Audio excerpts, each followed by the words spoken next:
Hadirin dimuliakan Allah, kita masuk ke kajian sirah nabawiyah kita, melanjutkan bahasan tentang kakek daripada baginda Nabi SAW, Abdul Muttalib. Kita telah menuturkan bagaimana nazarnya yang dibatalkan, yang hendak menyembelih salah satu dari anaknya yang 10, yang laki-laki, kemudian digagalkan. Dan sekarang kita masuk ke 2 poin, jika cukup waktu kita, yaitu tentang pertama, ditemukannya kembali sumur Zam-Zam, dan yang kedua, menghadapi tentara bergajah, ya, karena nanti tentara bergajah yang sebenarnya sudah kita tuturkan di beberapa pertemuan yang lalu, ini terjadi di masa Abdul Muttalib, kakek Nabi SAW. Nah, jemaah, tentang sumur Zam-Zam, Zam-Zam ini telah dikubur oleh suku Jurhum, suku Arab dari Yaman yang pertama kali mendiami Mekah. Ya, masih ingat ya? Jadi suku Jurhum itu yang awal kali masuk kota Mekah. Hidup di situ beranak pinak bersama dengan anak keturunan Nabi Ismail. Nah, kemudian suku Khuza'ah, suku kedua yang ada di Yaman, setelah berapa ratus tahun dapat informasi bahwa suku yang juga berasal dari Yaman ini sudah hidup enak di kota Mekah. Mereka yang tadinya punya prinsip, ya, mangan nggak mangan yang penting ngumpul gitu Pak ya. Ini bahasa apa ini? Suriname, ya, Amerika Selatan, Jawa, ya. Ngumpul nggak ngumpul yang penting makan gitu ya. Merubah prinsipnya, makan apa, makan nggak ngumpul yang penting mangan gitu. Yang tadinya mangan nggak mangan yang penting ngumpul. Akhirnya mereka nyerang Mekah, jemaah, menganeksasi kota Mekah, menyerang suku Jurhum. Dalam peperangan tersebut suku Jurhum kalah. Mereka kemudian menyerah kepada suku Khuza'ah yang datang memasuki kota Mekah. Cuma orang-orang suku Jurhum bersepakat, sebelum mereka menjadi masyarakat kelas 2 yang dikalahkan nanti di kota Mekah, mereka menyembunyikan posisi sumur Zam-Zam dengan menimbunnya. Harapannya nanti suku Khuza'ah karena tidak ada sumber air yang barokah itu, mereka nggak kerasan dan kemudian balik lagi ke Yaman. Harapannya seperti itu. Tetapi nyatanya tidak, karena memang kota Mekah itu kota yang berkah. Meskipun selama bertahun-tahun suku Khuza'ah tinggal di kota Mekah, dan mereka tidak mendapatkan akses dari air sumur Zam-Zam, mereka bahkan mendatangkan air dari luar kota Mekah, mereka tetap betah tinggal di kota Mekah. Sampai lintas generasi, ini ratusan tahun namanya, masuk zamannya kakek Rasulullah ini, Abdul Muttalib. Disebutkan dalam kitab Nurul Yakin, dan yang lebih panjang lebar dijelaskan dalam Tarikh Ibnul Hisham, Abdul Muttalib pada suatu malam beliau bermimpi. Dia mengatakan, inni lanaim fil hijri ida atani atin faqal. Aku kala itu tidur di sebuah tempat tidur, hingga datanglah seseorang yang mengatakan kepada diriku di mimpi, ihfir Thaibah, galilah untuk engkau Thaibah.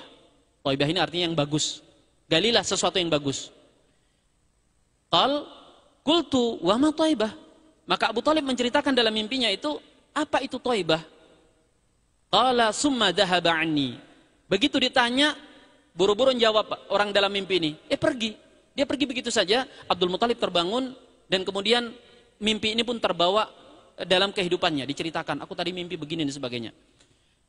Beliau mengatakan, ini terjadi berkali-kali. Sampai tidur, dan kemudian datang orang lagi ini mengatakan, galilah untuk engkau barrah. Galilah sesuatu yang barrah itu sesuatu yang baik, sesuatu yang sangat baik, ya. Yang mana kita jadi ingat sebuah hadis, Rasulullah SAW pernah merubah nama seorang sahabiah yang dikasih nama Barrah. Barrah itu artinya sangat baik, dan Rasul kemudian mengatakan, jangan namai dia dengan Barrah, namailah dengan yang baik, jangan sangat baik, ya. Sehingga kita tahu, jemaah, dalam Islam itu ada nama-nama yang dimakruhkan, ya. Ada yang disunnahkan, ada yang mubah, ada yang makruh, termasuk ada yang haram. Ya, ada nama yang diharamkan. Nama yang diharamkan misalnya apa? Anak dikasih nama Jahannam, itu nggak boleh. Kan diambil dari Quran, Ustaz. Iya, tapi itu lurusannya neraka, gitu, nggak boleh. Atau jangan anak dikasih nama Tony. Nah, ini nggak boleh Pak, Tony. Tapi bukan sembarang Tony, diambil dari Quran katanya. Syaitani rajim. Ya, itu nggak boleh, jemaah. Ya, kalau Pak Tony biasa boleh Pak ya, jangan salah paham nanti. Nah, ada nama yang makruh. Yang makruh ini diantaranya nama yang mengandung penyucian berlebih-lebihan. Tadi itu Barrah, sangat baik. Atau anak dikasih nama Malikul Muluk, rajanya para raja. Itu jangan, jemaah. Kalau masih Malik, raja, oke lah. Tapi kalau rajanya para raja, dihindari nama seperti itu. Ya. Atau nama yang makruh itu mengambil dari Asmaul Husna, tidak dengan diidofahkan. Tidak dengan misalnya nama Rahman, Mbak. Yang baik itu Abdurrahman, ya. Abdurrahman, Abdurrahim, Abdul Aziz, ya. Walaupun nanti boleh, ulama mengatakan boleh yang tidak diidofahkan itu seperti Aziz, itu masih boleh. Tapi kalau Rahman, ulama mayoritas memakruhkan. Jangan anak dikasih nama Rahman saja. Nah, kita kembali sampai kemudian mimpi yang ketiga, mimpi yang keempat. Di mimpi yang keempat ini Abu Thalib kemudian mendengar orang ini mengatakan, "Ihfir Zamzam." Qultu wa ma Zamzam? Apa itu Zamzam? Barulah kemudian dijawab, ya. Qala la tanzifu abadan wala tudam. Yaitu sesuatu yang tidak akan berhenti mengalir dan tidak akan terputus. Tasqal hajijal a'zam, yang akan memberikan minum kepada para jemaah haji. Wahya bainal farsa waddam, dia di antara kotoran dan darah. Inda qurratil ghurab, inda qurbatin naml. Dia letaknya di dekat burung-burung gagak dan di dekat sarangnya semut. Ini teknis, karena saat Abdul Muthalib ini nanti mencari lokasinya, dia menemukan lokasinya itu ada kotoran-kotoran, karena di situ banyak orang menyembelih hewan sembelihan untuk berhala, kemudian ada kebetulan gagak, dan kemudian ada rumah semut. Langsung kemudian Abdul Muthalib mengeksekusi tempat tersebut.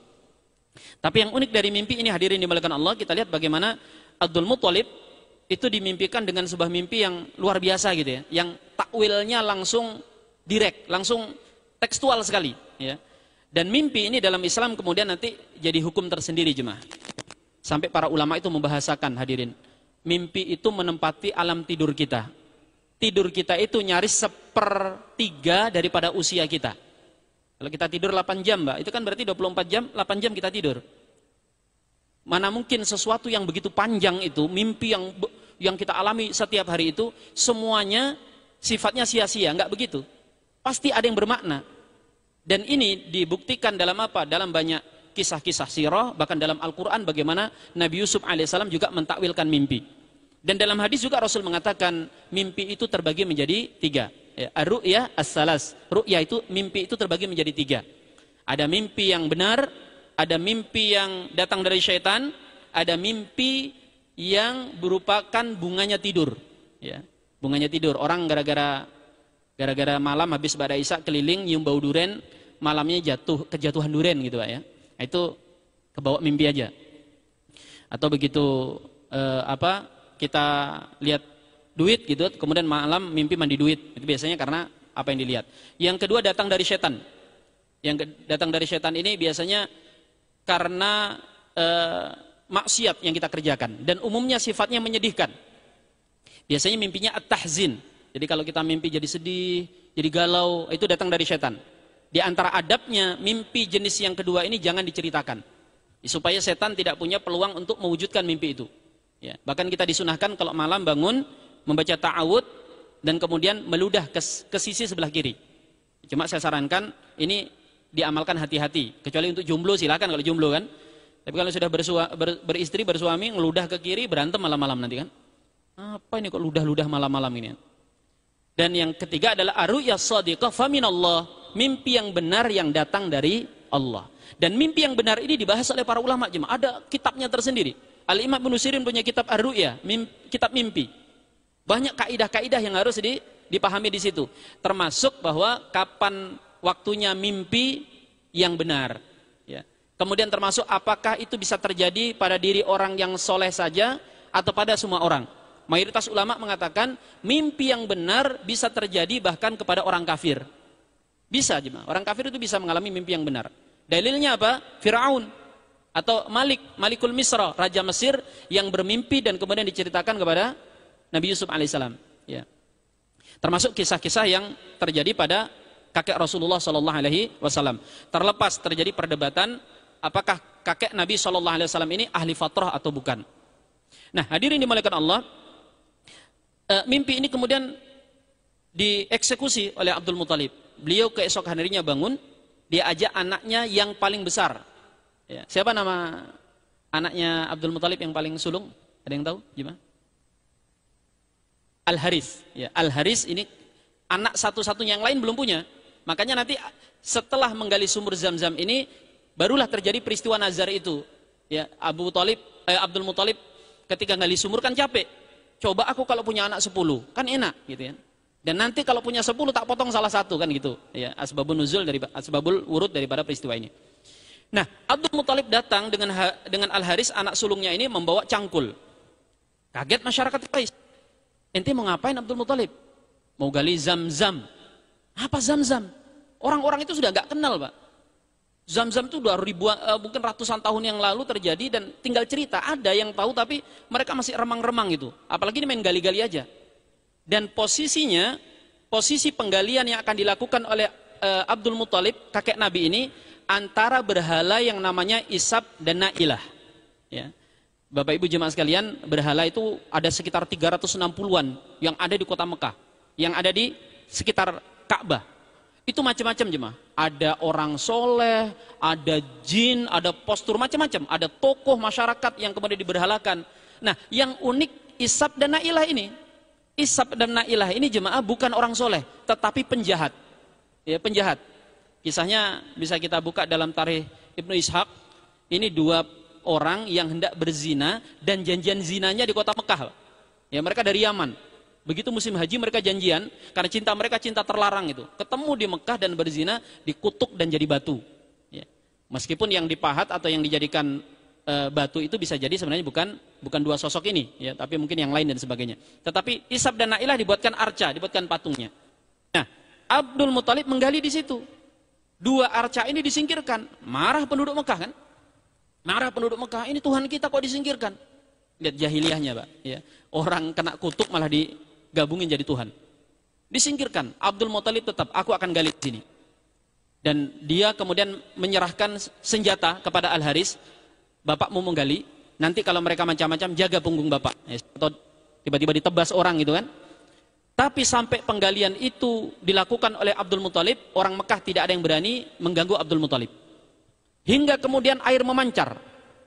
Ya, cangkul membentur sesuatu yang keras, setelah diangkat itu patung rusa. Patung rusa yang terbuat dari emas. Jadi dalam penggalian tersebut banyak sekali harta kekayaan yang didapatkan oleh Abdul Muthalib. Ada patung rusa, itu patung rusa kan gede banget itu. Segede rusa itu emas. Kemudian pedang-pedang, baju besi yang ditimbun oleh suku Jurhum. Dikeluarkan semuanya dan itu jadi milik daripada Abdul Muthalib. Begitu air memancar deras, orang-orang Mekah langsung mengatakan, nahnu kami semuanya nusyariku bihadal ma. Kami semua berserikat dengan air ini. Ini air punya kami, wahai Abdul Muthalib. Kata kakek Nabi SAW, enak aja kalau bisa kita. Ente aneh menggali dihalang-halangi, diancam-ancam, dibilang begini dan begitu. Begitu saya bersikeras kerja, kalian gak mau bantu. Giliran aku temu air ini, kalian mau berserikat, mau gabungkan masalah air. Enggak. Ini air punyaku dan punya nenek moyangku. Dan aku juga yang gali. Maka kemudian terjadi sengketa Abdul Muthalib dengan orang-orang Mekah yang ada di situ. Dan tentu Abdul Muthalib disokong juga oleh keluarganya. Sampai kemudian hampir nyaris terjadi perkelahian. Akhirnya kemudian kata mereka, kami minta ini dihakimi. Hakim, mencari penengah. Kata Abdul Muthalib, oke, setuju. Siapa penengahnya? Disebutlah nama misalnya dari penduduk Mekah. Abdul Muthalib nggak setuju. Karena bisa jadi berpihak ke kalian, nggak netral. Disebutlah dari Abdul Muthalib, dari keluarga Rasulullah tentunya, mereka nggak setuju. Akhirnya disepakati seorang dukun dari Bani Sa'ad.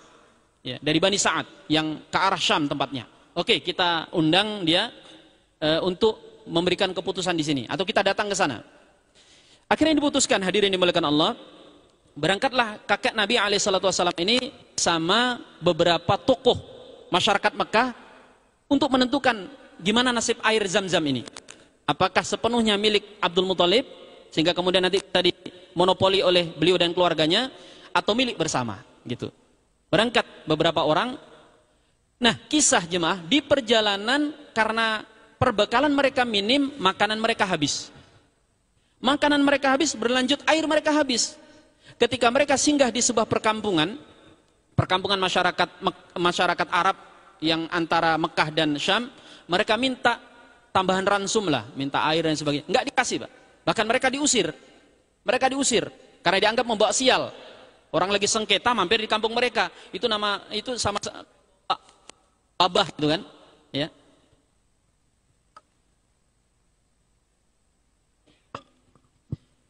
Mereka diusir, nggak diizinkan. Sampai kemudian mereka meneruskan perjalanan dan air benar-benar habis. Dan mereka dalam kondisi kritis, nggak ada lagi apa yang bisa dikonsumsi, bahkan air sudah tidak ada. Sehingga kemudian mereka terancam dengan kematian.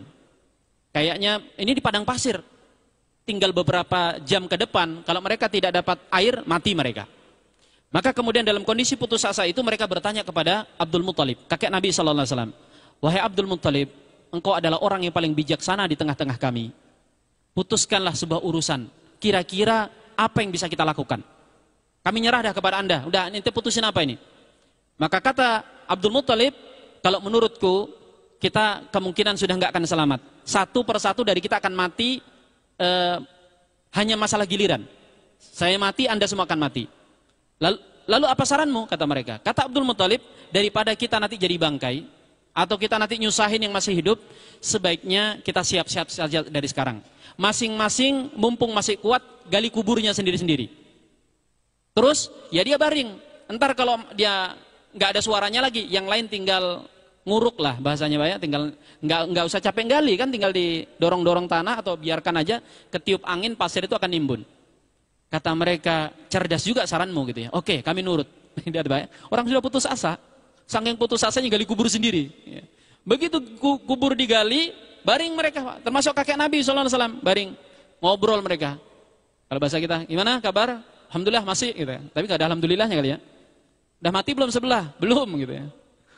Nah, dalam kondisi seperti itu, kakek Rasulullah itu mikir, kok aku ngasih saran kok konyol betul ini? Ini kan mati konyol namanya. Dia kemudian bangkit dan mengatakan, enggak, bukan begini caranya. Loh, anda kan tadi ngasih saran. Enggak. Ini namanya mati konyol. Kita harus jalan. Sebisanya kita harus jalan. Entar kalau tahu mati, matilah dalam usaha. Akhirnya kemudian Abdul Muttalib itu ngambil ontanya. Begitu dia ngambil ontanya, dari bawah onta tersebut keluar air. Ya, entah apakah itu mungkin galian, kemudian didiamin onta juga, supaya ontanya nggak perlu dikubur atau gimana. Intinya dari tempat duduknya onta mengeluar air deras dan mereka langsung bisa minum dan gak jadi mati. Ya. Setelah mereka puas minum air tersebut dan sudah seger, apa kata mereka jemaah dimuliakan Allah? Mereka mengatakan, Wallahi la nukhasimuka fi zamzama abada. Demi Allah, wahai Abdul Muttalib, kami setelah ini tidak akan ribut dengan anda dalam urusan Zamzam. Innalladhi saqaka hadal ma' fi hadhil falah falladhi huwa saqaka az-zamzam. Zat yang telah memberikan air kepada engkau di tempat sekering ini, itu pasti adalah zat yang sama yang memberikan engkau air berupa sumur Zamzam. Jadi mereka nyadar akhirnya jemaah dimuliakan Allah. Akhirnya setelah peristiwa itu mereka kembali ke kota Mekah dan kemudian tidak mempermasalahkan masalah urusan Zamzam. Udah ini milik ente, udah ambil dah. Sama yang patung-patung urusannya tadi ambil. Kami nggak minta bagian. Takut kualat kalau bahasa jemaah. Nah, dari kisah ini jemaah, sejenak kita mengambil ibrah pelajaran bahwa ini pentingnya ikhtiar, pentingnya usaha. Tidak bolehnya kita menyerah jemaah. Ikhtiar itu penting, tawakal itu juga sangat penting. Tawakal artinya menyerahkan urusan kepada Allah, ikhtiar artinya berusaha sesuai dengan hukum sebab akibat. Kita supaya tidak lapar, ya ikhtiarnya makan. Kita supaya tidak ngantuk, ya ikhtiarnya tidur. Supaya kita bisa hidup, ya kita ikhtiarnya kerja. Namun jemaah dimuliakan Allah, banyak pihak yang sering mempertentangkan antara ikhtiar usaha dengan apa? Dengan tawakal. Dianggap kalau sudah ikhtiar, ya nggak usah bawa tawakal. Kalau sudah tawakal, tidak perlu ikhtiar. Ini salah jemaah dimuliakan Allah. Bahkan para ulama mengatakan, ciri usaha yang cacat kalau tidak ada tawakal. Orang, Pak, katanya giat pekerja, tapi nggak tawakal kepada Allah. Itu cacat cara kerjanya. Ya. Itu bukan kerja, itu kesombongan, kerakusan. Atau sebaliknya, ciri cacatnya tawakal kalau tidak ada usaha. Mas, misalnya ada kasus, Pak. Mas, kenapa Anda kemarin masih pontang-panting kerja sana, cari kerja sini, usaha sana, usaha sini. Kok saya lihat beberapa hari ini di rumah saja? Aduh Pak Ustadz, capek kerja saya ini. Saya sudah kerja sana, kerja sini, pontang-panting, ujung-ujungnya nggak dapat hasil, malah dibohongi orang. Terus, sudah saya tawakal saja kepada Allah, saya di rumah nunggu rezeki. Ini jemaah dimuliakan Allah bukan orang yang tawakal, orang yang cacat tawakalnya, karena dia nggak mau berusaha lagi. Bu, kenapa kemarin masih berobat ke sana kemari, sekarang kok di rumah saja? Aduh Pak Ustadz, capek saya nyari kesembuhan. Penyakit bukan tambah sembuh, malah tambah parah, malah habis uang banyak ditipu orang. Malah kena dukun Samsudin lah. Nggak apa-apa nyebut merek sini Pak. Ya. Ponari Sweat lah. Kan Samsudin banyak gitu. Artinya kena dukun-dukun gitu. Uang saya sampai habis, penyakit malah tambah parah. Terus saya mau tawakal saja kepada Allah. Saya mau dzikir saja, saya nggak perlu usaha lagi. Ini menunjukkan tawakalnya cacat, jemaah. Kenapa? Karena tawakal yang benar harus diiringi dengan ikhtiar. Dari kisah Abdul Muthalib ini jemaah, bahkan kita belajar dalam kondisi kepepet, kita hanya perlu berusaha sedikit saja, nanti Allah datangkan pertolongan. Dan itu kisah Qur'ani sekali jemaah. Bisa kita temukan banyak dalam Al-Quran. Nabi Musa alaihissalam ketika lari dari kejaran Fir'aun, hadirin dimuliakan Allah, itu kan lari mentok di pinggir Sungai Mahakam. Mana? Sungai Gangga. Laut Merah. Kalau Mahakam bukan Nabi Musa itu, Moses yang kan. Lari Pak, kejepit. Itu kan begitu kejepit jemaah dimuliakan Allah, perintah dari Allah disuruh ngapain? Mukulkan tongkatnya ke laut. Idrib bi asokal bahar. Pukulkan tongkatmu wahai Musa ke laut. Saya ketika baca jemaah dalam kitab tafsir, kecerdasan para nabi itu di atas rata-rata jemaah. Orang cerdas itu kan bukan cuma orang yang kritis gitu kan. Kita kan sering mengkaitkan orang yang cerdas itu orang kritis, Pak. Dikit-dikit nanya, dikit-dikit protes. Kalau anak ini membantah orang tua, anak cerdas. Enggak, Pak. Sampai salah memahami itu. Kecerdasan itu, kata para ulama, dilihat dari dua sisi. Pertama betul, orang cerdas kritis. Tapi yang kedua, yang jarang kita hargai dan kita anggap sebagai kecerdasan, orang cerdas itu bisa diam di hadapan ahlinya. Kita Pak di hadapan apoteker dibuatkan obat, diam kita kan? Enggak, sebentar, itu obatnya apa? Jangan salah, kan enggak gitu, diam kita. Di hadapan ahlinya kan? Di hadapan dokter kita bisa diam. Kenapa kita tidak protes? Ya kita tahu siapa yang ada di hadapan kita. Maka para nabi dan rasul itu kenapa mereka diperintah sama Allah nurut jemaah? Disuruh motong anaknya nurut, suruh mukul laut sama tongkat mau, karena mereka kecerdasannya di atas rata-rata. Makanya kalau ada seorang dokter, ahli saraf se-Asia Pasifik, sangat senior, dia lagi presentasi gitu, presentasi. Dokter-dokter yang lain itu pasti ngangguk-ngangguk. Tiba-tiba ada anak yang baru pendidikan gitu kan, mungkin di Akper atau apa, dia protes-protes, itu pasti dokter yang lain senyum di kulum jemaah. Kenapa? Karena di hadapan ahli kita nggak perlu protes, kita perlu sami'na wa ta'na. Apalagi di hadapan Rabbul Alamin. Ya. Itu disuruh mukul tongkat ke laut. Kalau saya Pak, atau bapak-bapak kayaknya protes, ya Allah, kok gini banget perintahnya. Sudah disuruh lari, nggak dikasih plan lagi jemaah. Kan itu perintahnya cuma suruh lari. Allah tidak memberikan kepada Nabi Musa alternatif lain. Musa lari ya, tapi ntar kalau mentok, begitu di pelabuhan ternyata kapalnya sudah nggak ada, ente pergi ke bandara misalnya. Kan nggak ada perintah begitu. Harusnya diprotes sama Musa kan. Ya Allah, ini tongkat kan punya track record luar biasa nih. Lempar jadi ular, pukulkan ke gunung terbelah. Kenapa dipukulkan ke laut? Laut salah apa ya Allah?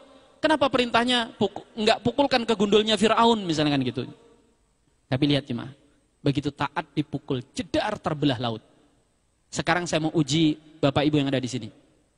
Saya mau nanya jemaah, kira-kira Allah bisa nggak belah lautan tanpa Nabi Musa mukulkan tongkatnya ke laut? Bisa? Atau silakan mau nelpon ustadznya dulu atau cek ke Google atau chat GPT terbaru. Yakin ya? Yakinlah jemaah. Cacat akidah kita kalau mengatakan Allah nggak bisa. Innallaha ala kulli syai'in qadir. Allah Maha Kuasa. Loh, kenapa kemudian perlu dipukulkan tongkat ke laut jemaah? Sekali lagi ikhtiar atau usaha. Pentingnya usaha. Walaupun itu tidak qadari dalam ilmu istilah. Itu tidak qadari, itu nggak nyambung sebenarnya. Apa hubungan? Tapi karena itu perintah Allah dan hanya itu yang bisa kita lakukan, lakukan jemaah. Saya sering sekali dapat kisah-kisah orang yang bangkrut usahanya, itu ditolong Allah ketika dia melakukan usaha yang seakan-akan udah nggak nyambung. Tiba-tiba jualan pisang goreng gitu. Langsung kemudian dapat ide-ide brilian, pertolongan dari Allah Subhanahu wa taala. Kan seperti itu biasa pertolongan. Yang kedua jemaah dimuliakan Allah, pertanyaan saya, jangan-jangan tongkat itu kalau keramat memang bisa belah lautan? Ya, mungkin ini ada tongkatnya. Oh ada Pak, coba ini dites, nanti dipinjam ke takmir barang 2 jam gitu, nggak usah laut, mahakam aja, pukul dia video kalau bisa, di video gitu. Kalau terbelah, masya Allah kan, saya yakin nggak jemaah. Ya, karena tidak ada hubungannya antara air terbelah dengan tongkat, nggak nyambung. Nah, ini pelajaran yang berharga bagi kita jemaah dimuliakan Allah, bahwa tawakal itu harus beriring dengan ikhtiar. Ikhtiar jangan menghilangkan tawakal. Kisah Qur'ani juga bisa kita temukan, misalnya Maryam jemaah. Maryam itu ketika dalam kondisi kelaparan, posisi sudah mau melahirkan, lemah, butuh nutrisi, butuh tenaga, minta makan ke Allah. Apa perintah Allah? Maryam ini jemaah punya track record, dia itu cuma duduk di mihrab, tempat ibadah gini, datang makanan dari surga. Oh, jangankan kita yang dengar kisahnya, Nabi Zakaria saja, seorang nabi itu terbiasa melihat dan mendengar hal-hal yang gaib, yang aneh, yang luar biasa. Lihat Maryam aja heran. Sampai bertanya, "Anna laki hada ya Maryam?" Ini dari mana Maryam? Ini dari sisi Allah. Heran Zakaria itu. Makanan gratis datang dari surga. Tapi giliran begitu butuh pertolongan, butuh makan supaya bisa kuat melahirkan, apa perintah Allah? Wa huzziya 'alaiki bi jid'in nakhlah tusakit 'alaiki rutaban janiyah. Maryam, engkau itu kan sedang nyender itu di pohon kurma. Ayo pegang, guncangin, nanti akan berjatuhan beberapa biji kurma, kamu bisa makan dan punya tenaga. Kami dulu lucu jemaah, Pak Ustadz. Ketika ngaji tafsir ini kan dulu zaman 90-an kita belum punya internet, belum punya akses informasi gitu, yang luas. Ketika Pak Kiai menjelaskan tafsir ayat ini, saya pikir kurma itu kayak pohon tebu gitu, San. Tebu kan bisa dipatahin aja gitu, nggak perlu diguncang-guncang. Saya pikir begitu, karena buahnya manis, batangnya manis. Saya pikir begitu jemaah. Sampai kemudian Allah berikan nikmat, saya bisa ke Timur Tengah. Begitu turun dari bandara, yang pertama kali saya lihat adalah pohon kurma. Segede pohon kelapa jemaah. Dan langsung saya ingat Maryam. Ya Maryam ini kisah ini tadi, bukan anaknya orang. Ya Allah, gimana dulu Maryam kisahnya goncangin kurma ini? Ya. Itu kira-kira coba, nyambung nggak antara goncang kurma sampai jatuhnya buah kurma? Nggak nyambung jemaah. Kalau nggak percaya, saya doakanlah Bapak Ibu biar kapok umroh tahun ini. Ya, biar kapok ya umroh ya. Tapi saya kasih tugas tambahan, goncangin tuh pohon kurma. Jangan sendiri. Ya. Tubuh sampean segede Habib Nurmagomedov aja belum tentu. Ajaklah berapa orang itu goncangin rame-rame, di videoin supaya viral. Ntar kan ditangkap sama askar bisa jadi. Ini orang ngapain ini? Itu nggak mungkin jemaah jatuh. Lalu kenapa Allah memerintahkan Maryam seperti itu? Sekali lagi dan sekali lagi, pentingnya usaha, pentingnya ikhtiar dan tidak boleh menyerah. Kita semua ini petarung jemaah. Masalah kita tidak ringan. Ya. Bapak Ibu nggak usah curhat, dari wajahnya wajah penuh masalah semua ini. Ya. Itu hadapi dengan ikhtiar dan tawakal. Dan kalau sudah tawakal itu, ikhtiar kita jemaah nggak usah yang terlalu matematis gitu kan. Ini kalau begini, kadang kita cukup menggerakkan usaha, Allah akan datangkan pertolongannya. Baik, kita kembali ke Abdul Muthalib. Abdul Muthalib kemudian membuat satu aturan tentang Zam-Zam. Ya. Apa aturannya? Kita ketemu di pertemuan yang akan datang, bersambung. Ya. Waktu membatasi kita jemaah dimuliakan Allah, nanti kita akan sambung sekaligus bahasan tentang menghadapi tentara bergajah. Semoga Allah panjangkan umur kita dalam ketaatan. Al-Fatihah. A'udzubillahi minasyaitonir rajim. Bismillahirrahmanirrahim. Alhamdulillahirabbil alamin arrahmanirrahim maliki yaumiddin. Iyyaka na'budu wa iyyaka nasta'in. Ihdinas siratal mustaqim. Shiratal ladzina an'amta 'alaihim ghairil maghdubi 'alaihim waladdallin. Amin. Amin ya Allah ya rabbal alamin. Alhamdulillahirabbil alamin. Allahumma inna nas'aluka ilman nafi'a wa 'amalan shalihan wa rizqan halala wa khairan katsiran wa syarran ba'idan bi rahmatika ya arhamar rahimin. Allahumma inna nas'aluka salamatan fid din wa 'afiatan fil jasad wa ziyadatan fil ilm wa barakatan fil rizqi wa taubatan qabla al maut wa rahmatan 'inda al maut wa maghfiratan ba'da al maut. Allahumma hawwin 'alaina fi sakaratil maut wan najata minan nari al fa'intal hisab. Rabbana ya rabbana atina fid dunya hasanah fil akhirati hasanah wa qina adzaban nar. Wa sallallahu wa sallim ala nabiyyina Muhammadin wa ala alihi wa sahbihi ajma'in. Subhana rabbika rabbil izzati amma yasifun wa salamun alal mursalin walhamdulillahi rabbil alamin. Assalamualaikum warahmatullahi wabarakatuh.